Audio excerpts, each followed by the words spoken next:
Hello, welcome to my tutorial channel.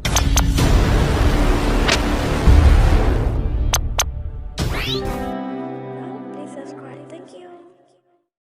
Hello အားလုံးပဲမင်္ဂလာပါဒီတစ်ခါမှာတော့ insert ချိုက်တဲ့ corridor insert game လေးတစ်ခုကိုရှာပြထားပါတယ်တမ်နေမှာတွေ့တဲ့အတိုင်းပဲဒီရဲ့ဇက်ကောင်လေးကလည်းချစ်စရာကောင်းနေဆိုတော့ဆော့ရ SMP ရေပြီးတော့သူ့ရဲ့ game တင်ဆက်ပုံလေးလည်း SMP ရေပေါ့ storyline ကတော့ထုံးစံတိုင်းပဲသူ့ရဲ့ mirror နဲ့တူနေရဲ့ stepmother နဲ့ stepsister နဲ့နှစ်ယောက်နဲ့ပေါ့နော်သူအသက်6နှစ်လောက်ခနဲ့ကသူ့ဖေကနောက်ရင်အောင်ပြုတ်သွားတာပေါ့နောက်ပိုင်းမှာသူ့ဖေကားအစီရနဲ့ဆုံးသွားပြီးတဲ့နောက်ပိုင်းမှာလည်းသူ့ရဲ့မိတွေကသူတို့နှစ်ယောက်ကိုတကယ်သားသမီးအရင်ချာနှစ်ယောက်လိုပဲပြုစုကျွေးမွေးဆောင်ရှောက်ခဲ့တာပေါ့အဲ့လိုနဲ့သူတို့တွေအရွယ်ရောက်လာရဲပေါ့နော်အရွယ်ရောက်လာရဲ့နေရာနေစားပြီးတော့ဆော့အောင်မှာပေါ့နော်ဒီကိန်းက mission ပုံစံမျိုးမဟုတ်ဘဲနဲ့ choice game ပုံစံမျိုးပဲဆိုတော့ mission မလုပ်ချင်တဲ့ကိုပြင်းတဲ့ကိုတွေတော်တော်လေးအဆင်ပြေရဲ့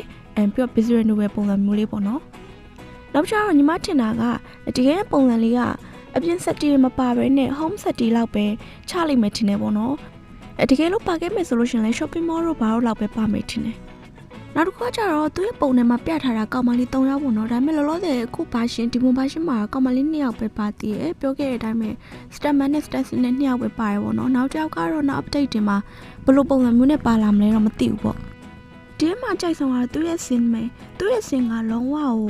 animation ပုံစံမျိုးနဲ့ဥမာလုံးဝသိရလေး smooth ဖြစ်ပုံစံမျိုးလေးနဲ့ဆွဲထားတာပေါ့နော် smooth ဖြစ်တယ်အရန်သိရတယ်အရန်မိုက်တဲ့ပုံစံမျိုးနဲ့ဆွဲထားရသူ့ရဲ့ scene ပုံစံလေးကမမောက်ဂိမ်း company ကဂိမ်းနေနေတာမှတော်တော်လေးတော့ process နေ scene ပုံစံကတော့ no point ဆိုတဲ့ animation ပုံစံမျိုးနဲ့လာထားတာပေါ့နော်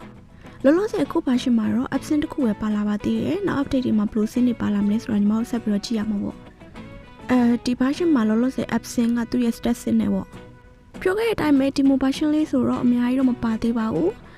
သူ့ရဲ့ storyline ကတော်တော်လေးပဲရှိသေးရပေါ့နော်သူ့ရဲ့ storyline တော်တော်လေးကိုမကားဘိုက်က400ကျော်ပါအတိကတော့ဒီ game ကိုဘယ်လိုလူမျိုးတွေစောဖို့ recommend ပေးခြင်းလဲဆိုတော့ character design ချောလေးတွေစောချင်တဲ့သူတွေပြီးတော့ animation တသက်ရက်လေးစောချင်တဲ့သူတွေ insert ကြိုက်တဲ့သူတွေနဲ့ mission လောက်မှပြင်းတဲ့ choice game ပုံစံမျိုးစောချင်တဲ့သူတွေအတွက်ပို့ပြီး recommend ပေးခြင်းပါတယ် game ပုံစံလေးကလည်း Yoshin ပြီးတော့သူ့ရဲ့ storyline လေး Yoshin နဲ့အတွက်အများကြီးတော့ပြောစရာမရှိဘူးပေါ့နော်